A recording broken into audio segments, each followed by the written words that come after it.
Hepimiz tarihin sıfır noktası olarak bildiğimiz Göbekli Tepe'yi duymuşuzdur. Peki ya size, onun hemen yanı başında bildiğimiz tarihi belki de yeniden yazacak bambaşka bir sır olduğunu söylesem? Bugün Karahan Tepe'nin o gizemli dünyasına doğru bir yolculuğa çıkıyoruz. Bu anıtsal yapı, avcı toplayıcı atalarımızın ne kadar gelişmiş bir sembolik dünyaya sahip olduğunu kanıtlayarak hepimizi gerçekten büyüledi.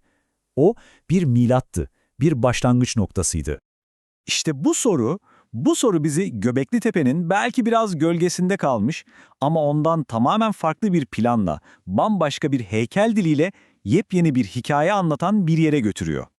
Hazırsanız başlayalım. Yol haritamız bu şekilde, gelin bu antik gizemin perdelerini adım adım birlikte aralayalım. Şimdi ilk olarak Karahan Tepe'nin nerede olduğuna ve ait olduğu büyük resme bir bakalım. Çünkü bu, inanın bana, tek bir tepenin hikayesinden çok daha fazlası. Yani burası böyle tek başına izole bir yer değil. Tam tersine birbiriyle bağlantılı, ortak bir kültürü paylaşan bir düzineden fazla yerleşimden oluşan devasa bir ağın, yani Taştepeler projesinin önemli bir halkası. Bu da bize o dönem insanların ne kadar geniş bir coğrafyada organize ve etkileşim halinde olduğunu gösteriyor. Müthiş bir şey. Evet, o meşhur T şeklindeki dikili taşlar burada da karşımıza çıkıyor. Ama biraz daha dikkatli baktığımızda mimarinin, heykellerin ve bütün o yerleşim düzeninin bambaşka bir felsefeyi yansıttığını anlıyoruz. Ve işte bu farklar bize tamamen yeni bir dünyanın kapılarını açıyor. Gelin şimdi Karahan Tepe'nin o eşsiz mimarisine daha yakından bakalım. Çünkü bu yapılar sadece taştan ibaret değil, onları inşa eden toplumun sosyal düzenini bize anlatan bir plan, bir harita adeta.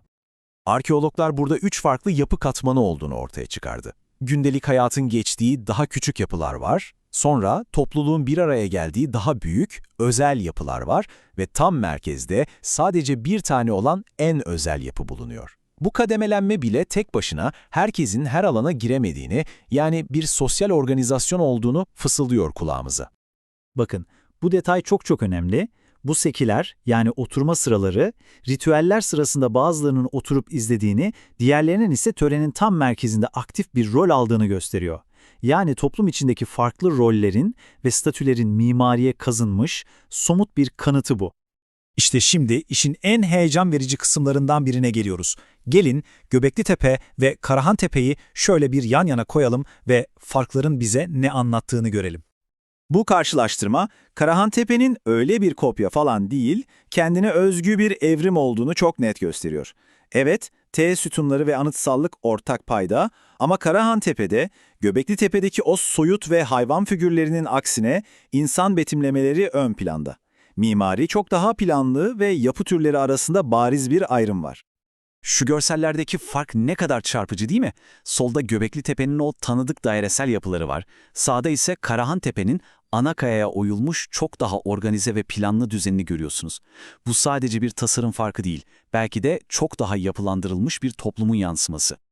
Bütün bu mimari farklar bizi can alıcı bir soruya getiriyor. Bu inanılmaz anıtları inşa eden toplum nasıl bir düzene sahipti?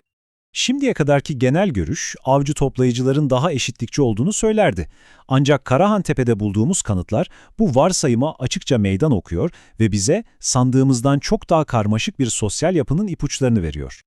İşte bu noktada yeni bir kavram öne çıkıyor: statü toplumu. Bu modelde hiyerarşi, parayla pulla zenginlikle değil, bilgiye, tecrübeye veya ruhani bir otoriteye dayanır. Belki de Karahan Tepe'yi inşa edenler bir sınıf toplumu değil de tam olarak böyle bir statü toplumuydu.